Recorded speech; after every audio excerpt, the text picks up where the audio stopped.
Welcome ladies and gentlemen to Tales of Gaming Addiction. My name is Smithy and today I bring you a League of Legends Shoutcast. This is a game that's already on the launch show, it's about 5 minutes in. It is a diamond game and already with 10 minutes Dynamite is getting absolutely hammered by Encold on that Kha'Zix, and Kha'Zix is going to be forced to flash away, but unfortunately it's not going to be enough. Jarvan also with the flash, but Balzac on the Jax and Shyvana still duking out in the river, but the chase is still carrying on the top lane. One last auto attack, but nice plays by Encold to secure that first kill, and Shyvana and Jax are still going down through the river. Unfortunately it's going to result in very little. The bot lane, however, Glowing Power is going to go down. It's going to be Thresh who's going to harvest the soul, and Lulu's the only one left. Orianna goes down to Lafell. Chocolat on Nidalee, and Happy V2 not quite going to go down. The heal does get popped though from Lucian, allowing him and Thresh to get away. So with all that action out of the way, Kha'Zix going in right in with the double strike and actually gets the kill on Kha'Zix. John beats in second lead. So as I was saying, this game's a few minutes in. We've already missed first blood. You can see the scoreboard above you. It's 9.6k to 9k gold now. And today's players are quite obviously. Balzac is on Jax playing in the top lane. We've got Orianna who's in mid. We've got Diminished Dynamite who is playing Jarvan in the jungle. A very rare thing to see indeed. We've also got Thresh and Lucian here in the bot lane being played by Jim Bazim and Woodywood respectively. K3 Jerome is going to play a top lane Shyvana. Encold playing a jungle. Kha'Zix Glowing Power, we just saw that getting murdered there, playing Graves in the bot lane with the support of Happy V2 on Lulu, and Lefay Chocolat playing Nidalee in the mid lane. And so far this game has been a very exciting thing by the intro, with all that action hitting off nice and quick, a nice little bit of early aggression from the junglers all being necessary, and Balzac taking very low there. The burnout from Shyvana really showing how strong it can be, especially when she's only on double Dorans and she hasn't actually gone into a complete build yet. And sit and adjust my little icons, which didn't take too much effort because thankfully diamond people know how to arrange themselves in a team comp. So as things settle down, of course, we might as well look at the items to see where everybody's going. Jax is going for that very early Blade of the Rune King. He does work out very nicely on a top laner. Orianna there picking up the blue buff. You're doing a very nice job of using the command word Protect, which is why Orianna's a very good mid laner for a jungler that's going to be quite squishy. But getting distracted here, carry on looking at the items. Shyvana's also going down the same route. He's got a little bit extra damage and sustaining that lane with the extra Doran's Blade, but Jax will be quicker on his feet since he has the boots. It's really just a personal trade-off. The junglers, meanwhile, both have already picked up their Spirit Stone, and both have got Longsword. Jarvan obviously investing quite heavily into some nice little bit of lane dominance and control with the wards. Mid laners, likewise, it's not quite an identical builder. Nidalee's going to finish off her Athena on Holy Grail before Orianna does, and Kha'Zix coming in with a nice little leap strike. Unfortunately, results in very, very little. And just really some lane harass at walls there from Jaxus, proving very helpful at helping him protect the lane gank. And there we go, we can see he's going to try and do it again. Unfortunately, the counter strike is going to connect. He's going to make sure that Kha'Zix can't go anywhere, but the Void Sparks will be enough to secure the kill, and he even pops the Void Assault as well, just to sneak out of harm's way. And now Shyvana comes down with the teleport. It is going to be a huge, no, not a huge engage here. Very smart play there by Thresh and Lucian, realising that something must be up, and actually managed to pull everyone out of there. Nidalee though is on the prowl, roaming down. Jarvan is now starting to clear out some annoying little red ward, the vision wall, sorry, in the river brush. And Encold finds himself a free jump, but unfortunately can't secure the kill. The Fey Chocolat comes in as well. K Jerome is also on the chase with Happy V2, hopefully to land a little bit of whimsy, but unfortunately can't quite give the speed buff to people that need it most. And Dryzbone very nicely played there, using the Death Sentence to keep Happy V2 at bay, and even using the Death Sentence to provide a free shield. And the red team doing a very nice bit of aggression on this mid lane. Turret managed to get down to around about half health. Woodywood versus Glowing Power though. Woodywood is going to be in some trouble. Lloyd has got 2 Dorans and a Vampire Acceptor versus 1 Doran and a Vampire Acceptor. Dryzbone though gets caught out entirely, even gets caught. Gets saved, sorry, by the command shockwave. I was going to say gets caught in it, but does manage to escape, and it's still going to be a 3-man pressure on that mid lane turret. They also want to start getting that turret down and start working towards a dragon objective. So as things carry on, Happy V2 does get caught out while trying to recall, gets caught by the Descendants. The flame, the spear comes in from Nidalee. Unfortunately, it's not going to be quite enough. Ignite is ticking away. It's going to be the picks bonus attacks are going to pick up the extra bit of damage there, and it's not going to be enough. The Danish Dynamite does now come around to the save, actually managed to land the flag attack combo to keep Gloin power low. The heal does come out, unfortunately it is going to give him a speed buff, which means Woollywood might not get the kill. He doesn't have enough mana for the dash. It's going to be Danish Dynamite who's going to be forced to let that one slide, and the Flame Chuckle out also very nicely played. They're using the Summon a Barrier spell along with Nidalee's Cougar form, and secures a nice tower dive kill onto EW Soundfix on that Orianna, who's really starting to struggle. She's only just managed to get a Chalice of Harmony and her Phoenix Codex, whereas Nidalee now will probably most likely back off, maybe farm Raves and actually go straight into Athene's Unholy Grail. But anyway, currently as things go, the red team doing a very nice bit of aggression, and their engage is looking good and solid. Bolsack though taking a nice bit of aggression up the top lane. It's actually starting to beat back Jerome, really showing who's boss. Both of them though force use their build tool to Cutlass for that lack of sustain. And Jerome is actually doing a huge amount. That burnout in Dragon form is brilliant. It's not really helping Jax out at all. So now the Dragon is going to back away from the spot. It's now finally killed the Knight in a straw hat.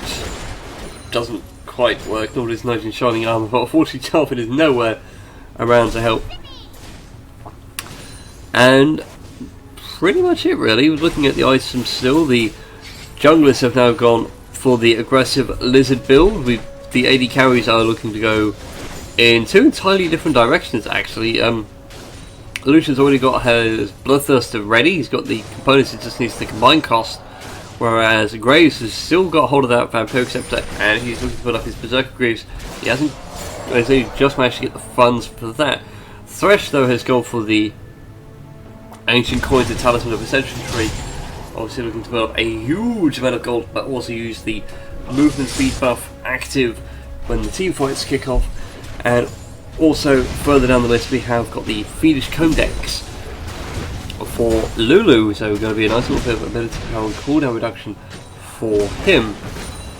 Currently though, this top lane again, Bolsack gets caught in the burnout, forced to flash, but that's not going to stop Shyvana. Shyvana's got her flash as well, can just continue the chase and even gets the rampage, and she's nearly finished her Sunfire camp as well. She's actually abandoned all premise of going on the offensive, and now a massive engagement in the bot lane. The flag drag combo, the Cataclysm comes out from Dynasty Dynamite, the box as well. Fortunately it does result in Jarvan going down, but we do get the Lulu kill with the buffs transferring over onto Lucian, and Coldblood also manages to escape. And Graves has gone down there, he's forced the Void Assault out there. So a very poor 3-for-2 engagement on the red team, but blue team picking up a fantastic couple of kills there. Straight on to Lucian, who actually continues the aggression, goes straight on and even gets the piercing light and goes for a nice little killing spree himself. Will happily pick up the turret and pick up all these minions, and will now give himself a free Bloodthirst because of it. Jerome is going to force a recall here, but it's going to be Nidalee who's got a wild shuffle, comes right into the bot lane. He's already started to chase, so got the blue buff ready. Goes down onto Thresh, which is a very smart move. Woollywood though is hanging around a little bit too long, forced to dash away, dodging the spears nicely. But unfortunately it's going to result in, I think he is going to back out and he is going to have himself a nice little safe day, as Bolsack also picks up the top lane tower. So blue team doing very nicely on the objective front, managed to pick themselves up a couple of free towers, and if need be, Dragon might even pick up this mid lane outer turret as well. Very nice play there by Sarafix, using the Command Word Shield just as Nidalee dives in to block the majority of the damage and keeping the ball there, so if anything bad should happen you can use Command Shot. Uses Command Protect from Jarvan. Unfortunately that does not help, because Kha'Zix's passive, the Unseen Predator, will allow for a nice easy kill and even gets the double kill on it as well. Happy V2 comes down and just goes, hey guys, I heard there was a kill, I'm hoping to have some gold. Now back in this top lane, Bolsack versus K3 Jerome. Jerome's now got the Sunfire Cape as well, so Jerome doesn't even need to go on the attack and just sit there with the burnout ticking away at full strength. But unfortunately it's going to be jumped straight into Dragon form and again gets herself a kill. 5-0, that's a massive Shyvana. Oh, apologies. But a nice Threshold, manages to catch an end Coldblood, actually forces the shield to come out from Lulu, even gets Hugeified, gets the smite down. It's going to be a free dragon for him, but it's also going to be a free kill. Can he go for the double? He might be able to. It's Lucian all on his own, and Lucian's only got Bloodthirster to his name, hasn't even decided his Trinity Force, and there we go, gets the double kill. Very nicely done for him indeed. So that's a 5-2 Kha'Zix with a 5-0 Shyvana. This game is going all sorts of bad here for the blue team that they do have very good objective control. They've got all 3 towers despite losing Dragon. And some of their champions will just get stronger as the game goes on. Dynasty Dynamite will have to start looking to build tanky items like Randallwinds and Black Cleaver. Jax will most likely have to do the same thing though. His Grandmaster's Might will allow him to turn his bonus AD and ability power into free MR magic resist. MR magic resist, specifically armor magic resist. For later on, so you can actually afford to go full man mode on Jackson. The tankiness just comes free of charge, and a free Chocolate is going to continue the chase. He manages to get quite a fair bit, gets caught out of the command. Shockwave, the last spear though, will pick up the kill and manages to get away as well. Using those niddly heals to give a free attack speed, and Drizenbone also comes around and manages to land the threshold. Jarvan is going to come around as well. Balsac is in serious trouble, tries to push down the top lane, actually goes aggressive with the Coldblood, but forgets that Jerome can Dragon Form and dive on in and gets the kill and actually gives it over to Coldblood, so he's going to have a whale of a time in this Kha'Zix now. He still has to finish his Brutalizer yet. He's obviously looking to build up a nice big chunk of gold income for other items, and we're interested to see what he comes back with. Nope, just goes straight to Brutalize and saves the rest for later. So definitely going to punish the blue team for having no armour. A nice little bit of Flag Dragon Cataclysm will give the shutdown of Danish Dynamite, but unfortunately it's not going to help him versus Glowing Power, who has Happy V2 to back him up, and with Thresh out of the picture as well, no free shield. And Sourfix is going to be forced away by the happy little Yordle, who will turn you into a fluffy cuddly bunny.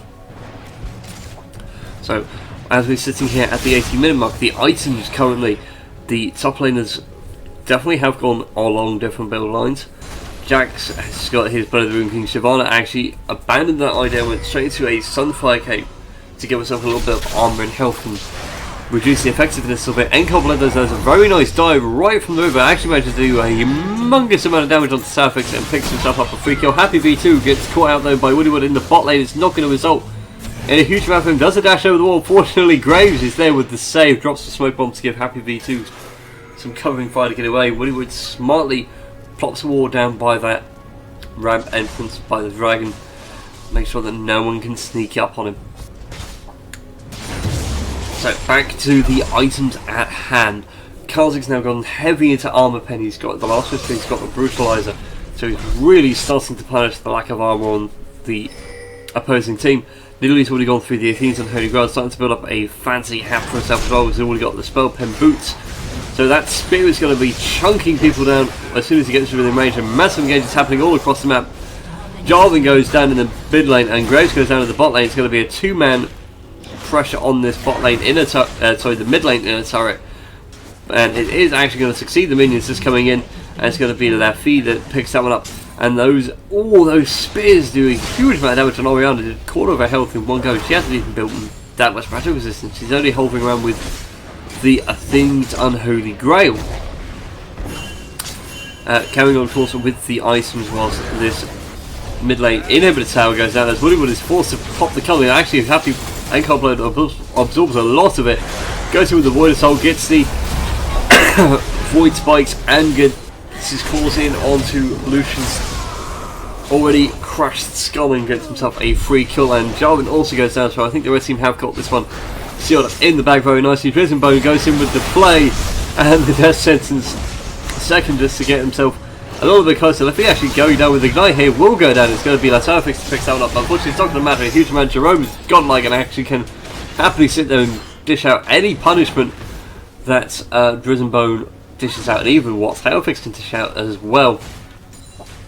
Currently, the clock is at the 20-minute mark, and this game I suspect will be over very soon, especially with that mid lane inhibitor turret down, the mid lane inhibitor soon to follow. This has been a very short game, and there we go, a surrender at 20. It's 11 kills, 24, 30,000 to 38,000 gold, 5 turrets to 3, all in favour of the red team. So thank you very much for watching, guys. Remember to like, favourite, subscribe, and all that YouTube jazz, and I'll see you next time.